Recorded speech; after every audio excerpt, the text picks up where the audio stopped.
Praise the Lord. सभी को प्यार भरी जय मसीह की।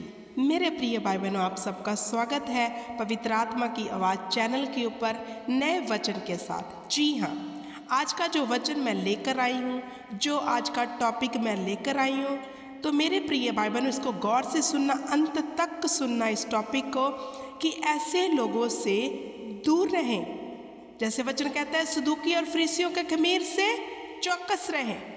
तो सच है ये वचन। तो मेरे प्रिय भाई बहनों, आज हम सीखेंगे कि सत्य क्या है। हालेलुया। और कैसे हमने भी ऐसे लोगों से दूर रहना है जो सदूकी और फरीसियों की तरह आकर नुक्ताचीनी करते हैं। आइए चलते हैं वचन में। मत्ती की बुक उसका 22 अध्याय उसकी 41 में क्या लिखा है। जब फरीसी इकट्ठे थे तो यीशु ने उनसे पूछा, मसीह के विषय में मैं तुमसे क्या सोचते हो, वह किसका पुत्र है? उन्होंने उसे कहा, दाऊद का। सदूकी फरीसियों ने क्या कहा प्रभु यीशु मसीह को? जब प्रभु यीशु मसीह ने सदूकी और फरीसियों को पूछा कि मसीह किसका पुत्र है, तो सदूकी और फरीसियों ने कहा, दाऊद का। अब प्रभु यीशु मसीह ने क्या आंसर दे रहे हैं? उसने उनसे पूछा, तो दाऊद आत्मा में होकर उसे प्रभु क्यों कहता है?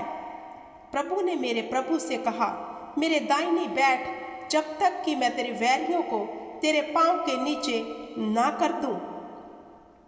अब सदूकी और फरीसियों ने जब आंसर दिया मेरे प्रिय भाई बहनों, तो जहां पर मसीहा ने, प्रभु यीशु मसीह ने उन्हें पूछा, फिर दाऊद आत्मा में होकर क्यों कहता था कि मेरे प्रभु, हे मेरे प्रभु?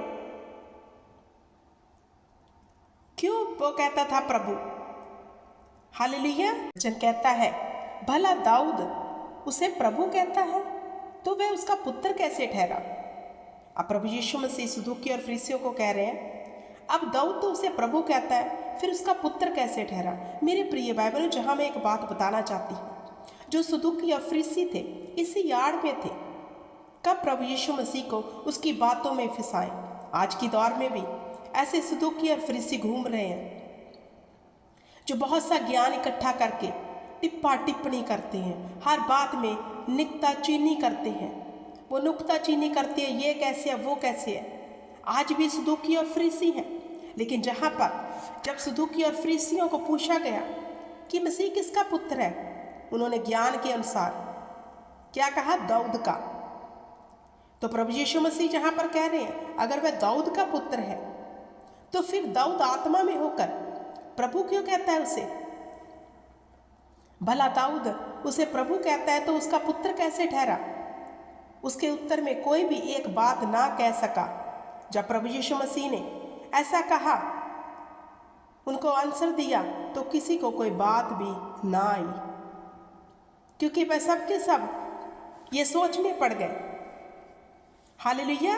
क्योंकि प्रभु यीशु मसीह ही परमेश्वर के पुत्र है, लेकिन सदूकी और फरीसियों के ज्ञान के अनुसार वो दाऊद का पुत्र समझते थे प्रभु यीशु मसीहा को, जबकि ऐसा नहीं था। हालेलुया। तो मेरे प्रिय भाई बहनों, जहां हम फिर पढ़ते हैं मरकुस की बुक उसका 12 अध्याय 35 से, फिर यीशु ने मंदिर में उपदेश करते हुए ये कहा, शास्त्री कैसे कहते हैं कि मसीह दाऊद का पुत्र है? दाऊद ने आप ही पवित्र आत्मा में होकर कहा, प्रभु ने मेरे प्रभु से कहा, मेरे दाहिनी बैठ, जब तक तेरे वैरियों को तेरे पांव तले ना कर दूं। दाऊद तो आप ही उसे प्रभु कहता है, फिर उसका पुत्र कहाँ से ठहरा? और भीड़ के लोग उसकी अनंत से सुनते थे। जो भीड़ प्रभु यीशु मसीह का, मेरे प्रिय भाई बहनों, वचन सुनते थे, जो भीड़ इकट्ठी होती थी, वो सुन के प्रभु के वचनों को आनंद मनाते थे। क्योंकि सदूकी और फरीसी हमेशा इसी ताड़ में रहते थे कि लोगों को गुमराह करें मसीह के विषय में। आज भी लोग बहुत सी टिप्पा टिप्पणी करते हैं कि यीशु मसीह तो खुद क्रूस पर मारा गया, अगर वह खुद खुदा है तो उसने अपने आप को क्रूस में से क्यों नहीं बचाया? आज भी सदूकी और फरीसी घूम रहे हैं। वो कहते ही नहीं है कि प्रभु यीशु मसीह ही परमेश्वर का पुत्र है। वो कहते हैं कि ये ऐसे ही धरती पर आया और इसको बेदर्दी से मारा गया, तो क्यों नहीं बचा सका? आज के सदूकी और फरीसी भी बहुत टिप्पा टिप्पणी करते हैं, हालेलुया। लेकिन प्रभु यीशु मसीह क्या कहते हैं कि सदूकी और फरीसियों के खमीर से चौकस रहना, चौकस रहो कि ये तुम्हें भरमा ना पाए।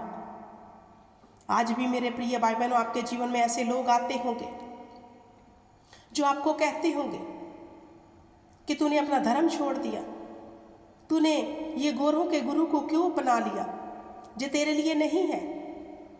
आज भी बहुत लोग ऐसे आते होंगे, लेकिन मसीहा ही परमेश्वर का इकलौता पुत्र है जो हमारे लिए मारा गया, गाड़ा गया और तीसरे दिन हमारे लिए मुर्दों में से जी उठा, ताकि जो कोई उस पर विश्वास करे वह नाश ना हो वरन अनंत जीवन पाले। तो ऐसे सदूकी और फरीसियों से चौकस रहे जो भरमाते हैं, हालेलुया, जो भरमाते हैं। आप सिर्फ आत्मा में होकर विश्वास करें और परमेश्वर के आगे दुआ और विनती करें।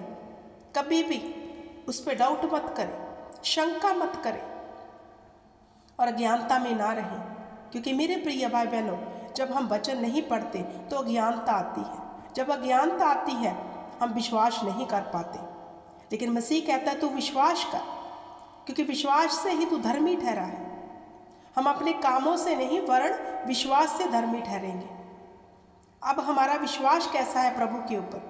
क्या हम परमेश्वर को, प्रभु यीशु मसीह को यहोवा पिता का पुत्र मानते हैं, या फिर कुछ और जो बाइबल में लिखा है? अगर हम उस पर विश्वास करते हैं कि हाँ प्रभु यीशु मसीह मारे गए, गाड़े गए, तीसरे दिन मुर्दों में से जी उठे और वह जीवित है, अगर हम ये विश्वास करते हैं तो सचमुच हम विश्वास के द्वारा धर्मी ठहरेंगे।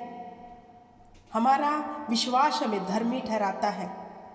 बहुत लोग आएंगे आपके जीवन में ऐसी टिप्पा टिप्पणी करने, घबराना मत। सबसे अधिक अपने वचन में, अपने आप को वचन में से ढूंढें और वचन पर चित्त लगाएं, क्योंकि वचन हमें सिखाता है, वचन ही बताता है सत्य क्या है। इसलिए परमेश्वर ने कहा ज्ञान ना होने के कारण मेरी प्रजा नाश हो रही है, नाश हो रही है। हालेलुया। इसलिए मेरे प्रिय भाई बहनों, हमें परमेश्वर के वचन का ज्ञान रखना है और ये ज्ञान हमें पवित्र आत्मा दे सकता है और कोई नहीं।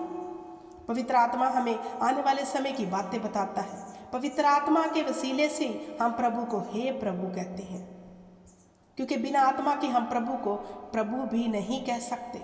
इसलिए अपनी सहभागिता को पवित्र आत्मा के साथ जोड़ कर रखो। जैसे पवित्र आत्मा चाहता है वैसे अपने आप को तैयार करो वचन के अनुसार, वो लीड करेगा हमें। हालेलुया। इस वचन के बीच में से खुदावंद आप सबको बड़ी बरकत दे, आशीष दे और ये वचन आपके दिल की तख्ती पर लिखा जाए। In the name of Jesus Christ. जय मसीह की। God bless you.